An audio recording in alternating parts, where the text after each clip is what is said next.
Hi everyone, welcome back to my channel. I'm Jessica Gibson from Kaleidoscope Polka. Today I wanted to go over how to create your own beautiful beaded bookmark.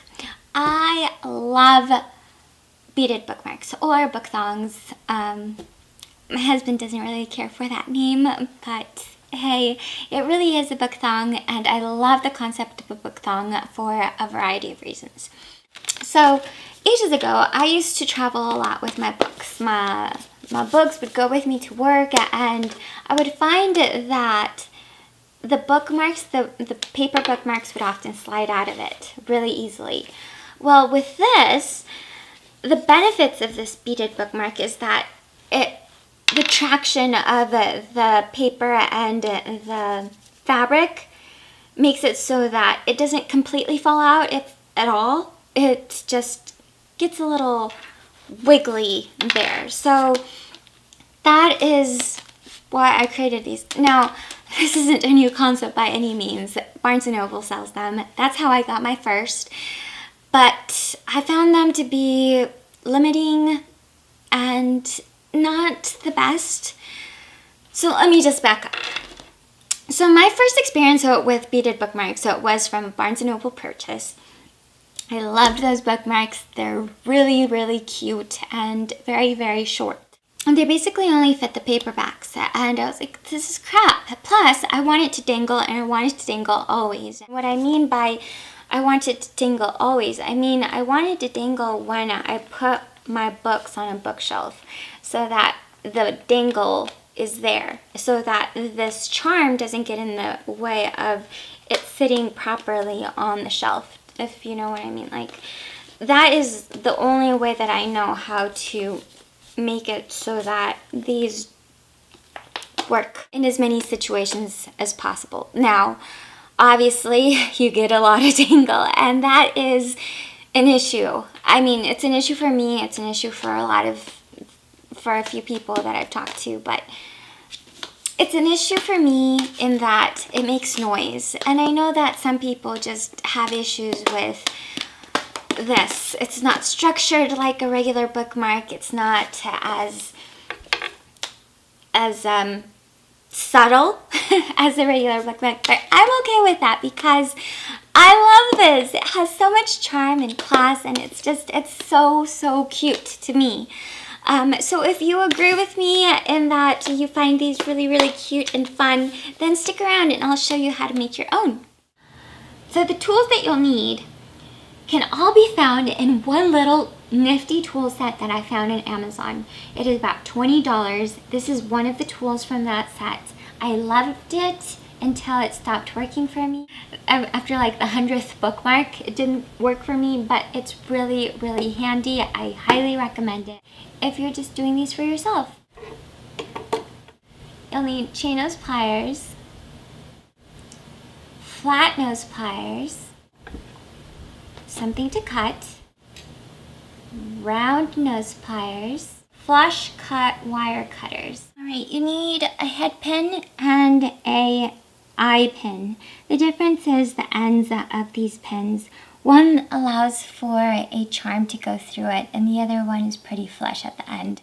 You may or may not want the extra bit of dangle, but I find that adding a jump ring at the end is always very helpful. While you're working, you'll want to have a little bag of scraps because wire tends to go everywhere. A tool that I have found incredibly valuable is this jump ring. It just helps you so much when you are wanting to open these little rings. Say you want to open this jump ring, you hold it and you twist. Alright, so for the fun part, you want to put together your design. I worked my design around these little hearts. I want to use something that's a little matte and something that's a little sparkly to complement it. So I'm using ocean agate, some glass beads. So let's get started.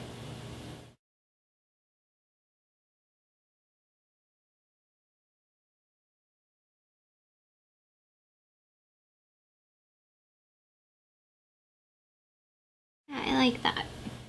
So in my opinion, you need to have an anchor and you need to have a floaty charm, and that is what I am working with today. So here you want to make the bend as close to the beads as possible so that they don't move around as much. And I'm using the small side of these round nose pliers so that my loop is as subtle as possible.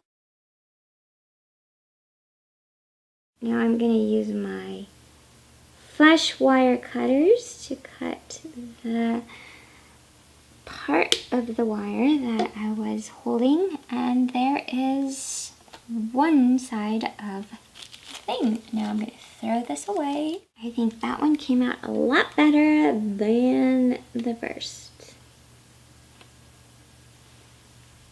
Point it down so that it doesn't fly up.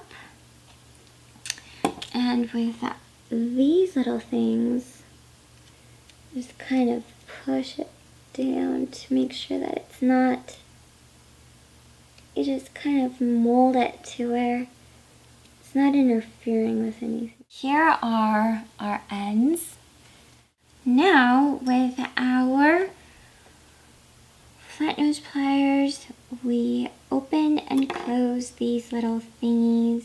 So we actually need 3, 1 for each end.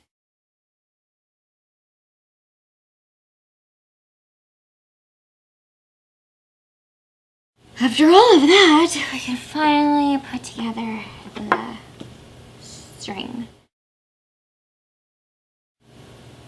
You cross it, you do it under and under, and then you pull on the long end. And there is your knot. This is where you make your bookmark. This is going to be a shorty, a little shorty.